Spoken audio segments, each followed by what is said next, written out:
नमस्कार साथियों। तो फाइनली जिस वैकेंसी का आप सभी को बेसब्री से इंतजार था, ब्लॉक एजुकेशन ऑफिसर का, उस वैकेंसी पर फाइनली अब मोहर लग गया है। 1503 पद हैं टोटल। कितने पद? 1503। कम पद नहीं है मेरे दोस्त। लेकिन अब बीओ के जगह पर, बीओ के पद को समाप्त कर दिया गया है। अब बीओ के जगह पर ईडीओ और एईडीओ दो प्रकार के पद होंगे। हालांकि ईडीओ का डायरेक्ट वैकेंसी नहीं होगा, केवल एईडीओ की डायरेक्ट वैकेंसी आएगी और इसमें आपको फॉर्म भरना है। फिर आप एईडीओ बनेंगे, फिर उसमें इंटरनल एग्जाम के द्वारा आप ईडीओ बनेंगे। 1503 पद है, 935 पद आपका एईडीओ का है जो ओपन, इसकी वैकेंसी के लिए फॉर्म आपको भरना है। बाकी जो बच गए 568 पद जो बन गए वह आपका ईडीओ का है, यानी कि एजुकेशन डेवलपमेंट ऑफिसर का है, और यह इंटरनल है। दोस्तों, ब्लॉक एजुकेशन ऑफिसर वही चीज है, लेकिन नाम और रुतबा जरूर यहां बदला है। सिलेबस क्या है, एज क्या है, जो भी महत्वपूर्ण जानकारी था इस वैकेंसी को लेकर, हमने सभी जानकारी आपको पहले भी पिछले वीडियो में लगभग बीओ पर हम 30 से 35 वीडियो बनाए हैं, आपने जरूर देखा होगा।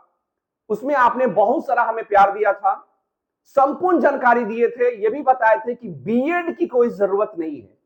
अब आपको एजुकेशन डेवलपमेंट ऑफिसर बनने के लिए या असिस्टेंट एजुकेशन डेवलपमेंट ऑफिसर बनने के लिए, यानी सहायक शिक्षा विकास पदाधिकारी बनने के लिए बीएड की कोई जरूरत नहीं है।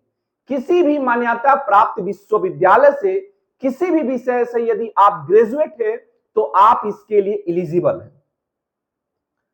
दूसरी अपडेट, एज इसमें बहुत अच्छा खासा इसमें एज का भी है। मिनिमम एज 21 वर्ष रहेगा और मैक्सिमम 40 वर्ष रहेगा। ये जनरल बात कर रहे हैं हम। अगर आप ओबीसी एससी एसटी से आते हैं तो छूट अलग से मिलेगी, और ऐसी संभावना है कि इसमें एज में और भी छूट देखने को मिलेगा आपको।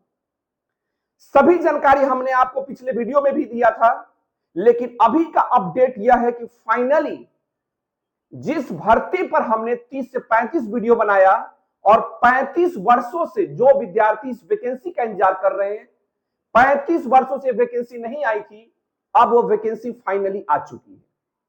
अभी तक इंटरनल ही किसी को बीओ का पद दे दिया जाता था, बीओ बना दिया जाता था, लेकिन अब ऐसा नहीं है होगा। अब बीओ का नाम बदल दिया गया है और उसके जगह पर ईडीओ और एईडीओ कर दिया गया है।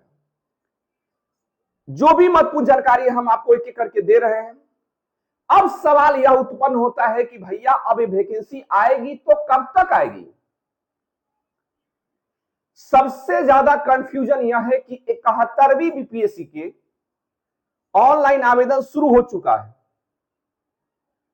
तो अगर 71वीं बीपीएससी में अगर इसे जोड़ा जाता है तो आयोग के तरफ से, बीपीएससी के तरफ से या इंफॉर्मेशन, कोई सूचना आनी चाहिए कि हाँ 71वीं बीपीएससी में ही यह पद सम्मिलित कर दिए जाएंगे, जोड़ दिए जाएंगे। अगर ऐसा सूचना आती है तो विद्यार्थियों के लिए बहुत ही अच्छा रहेगा, क्योंकि बहुत विद्यार्थी वंचित हो जाएंगे।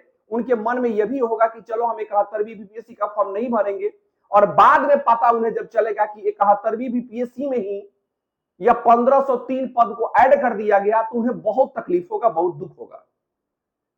तो अभी आयोग के तरफ से यह स्पष्ट नहीं कहा गया है कि हाँ 71वीं बीपीएससी में इस वैकेंसी को ऐड कर दिया जाएगा। इस प्रकार की कोई इंफॉर्मेशन, कोई सूचना नहीं है।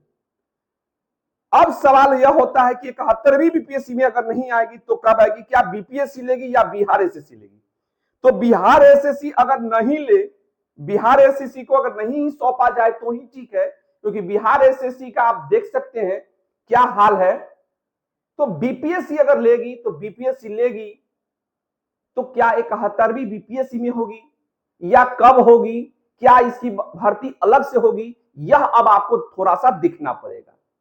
चैनल पर पहली बार विजिट कर रहे हैं तो चैनल को सब्सक्राइब जरूर करेंगे और आगे कोई भी इंफॉर्मेशन आती है इस वैकेंसी को लेकर तो सबसे पहले हम आपको देने की कोशिश जरूर करेंगे।